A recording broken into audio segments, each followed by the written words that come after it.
রাজু কি রে কাহিনী কি তুই দেখতে না যে আমি আইতে যেতেছি তুই দেখা না আর বান করলি কে ওইখান থেকে আমি দেখতেছি তুই আমার দেখতে দেখতে আইসস এই তুই আমার না দেখা ফোন করে যে ওই মাথায় গিয়ে আমার ডাক দিতে কি লেখা তোর সমস্যাটা কি? তোর সমস্যা কি? ভাই ফাজিল, তুই কি স্বরাষ্ট্রমন্ত্রী দেশের? তোর আমার সমস্যা করতে হবো আর সব সমস্যার সমাধান করে দিবি তুই? আশ্চর্য বন্ধু, আমি যদি স্বরাষ্ট্রমন্ত্রী হইতাম তাহলে তো গাড়ি নিয়ে যেতাম, হাইটে যেতাম না। আমি তোর বন্ধু মামা। তুই সারাদিন পর আচল দিয়ে পড়ে থাকোস, এখন এসেছ বন্ধুত্ব দেখাইতে। এই তোর মতো বন্ধু আমার লাগবে না, যা। মামা তুমি বিয়েটা করো, এই আচলটা ধরে তুমিও গয়ে থাকবা। প্রয়োজনে আমার বউরে আমি শাড়ি পরাবো না, তাও তোর মতো এই আচল দিয়ে পড়ে থাকতে পারবো না। তোর বউরে তুই শাড়ি পরাবি না, তাহলে কি করবি মামা?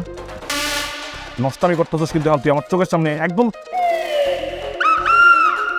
আচ্ছা একটা জিনিস আমি বুঝতেছি না, তুই তোর বউরে শাড়ি পরস না কি পরস এটা তোর ব্যাপার, কিন্তু আমার লোকের রাগ দেখাইতেছিস কে? আমি কি করছি? কার রাগ কার উপর উঠাইতেছিস? এই যে আমগো মায়ের পেটের বলে বড় হয়ে আসছে না একটা, ওই আলামিন ভাই। আলামিন মানে ওই যে আমগো এলাকার বড় ভাই কাইল্লাটা?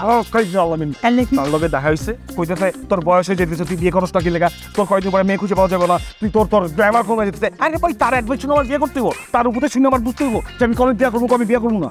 বন্ধু শোন, আমগো মহল্লা বড় ভাই সুন্দর একটা কথা কইছে, বিয়ার কথা কইছে, তুই বিয়াটা করলে তো ঝামেলাটা শেষ। এলো পিছে কি লেজটা তো কাটছে না, তারও লেজ কাটা। সে হইতেছে 1 নম্বর লেজ কাটা শিয়াল, তুই হইতেছিস 2 নম্বর লেজ কাটা শিয়াল। তুই তোমার লেজটা কাটছে, এখন আমারটা কাটতে চাইতেছিস না? তুমি কি মনে করছো বন্ধু আমি কিচ্ছু জানি না? তোমার বেস্ট ফ্রেন্ড আমি, তোমার সব খোঁজ খবর কিন্তু আমি লই। কালকে যে মাইয়া দেখতে যাইতেছো এই ব্যাপারটা কিন্তু আমি জানি। আন্টি আমারে বলছে, মানে সাথে যাইতে বলছে।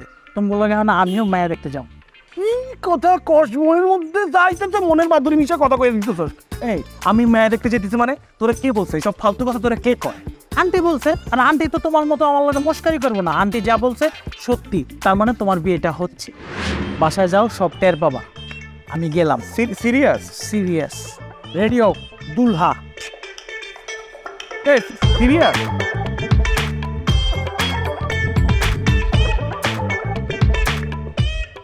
মায়া দেখতে যেতেছে আমি জানি না। আরে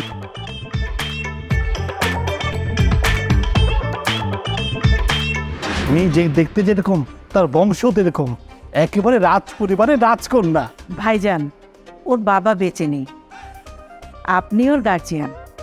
আপনি যেই সিদ্ধান্ত নেবেন, যেটা ভালো মনে করবেন তাই হবে। ভাবি, আমি তো আপনাকে বলেছি রাজা তো আমার নিজেরই ছেলে, কিন্তু ওই বাড়িতে গিয়ে যদি বিয়ে না করার ব্যাপারে গন্ডগোল পাকায় তাহলে কিন্তু আমার মান সম্মান কিছুই থাকবে না। অনেক বড় মুখ করে ওদের কাছে প্রস্তাব নিয়ে গিয়েছে। ভাইজান, ওটা নিয়ে আপনি চিন্তা করবেন না, আমি এই ব্যাপারটা দেখব। রাজু মনে হয় আসছে।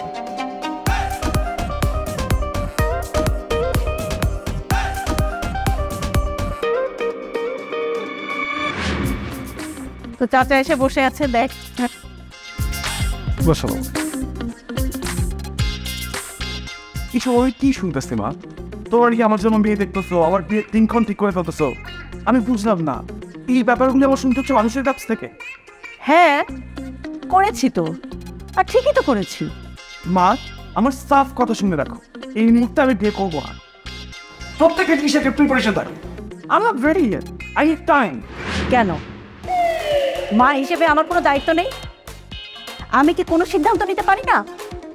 আমার কি ইচ্ছে করে না ঘরে একটা বউ আসুক? শোন, তুই যদি বিয়ে না করিস এই বাড়িতে আমি থাকবো না। ফুল অ্যান্ড ফাইনাল, বিয়ে তোকে করতে হবে, তা না হলে এই বাড়িতে আমি থাকবো না। মা এটা কোনো কথা চাচা? আল্লাহর ইচ্ছা সব কিছু।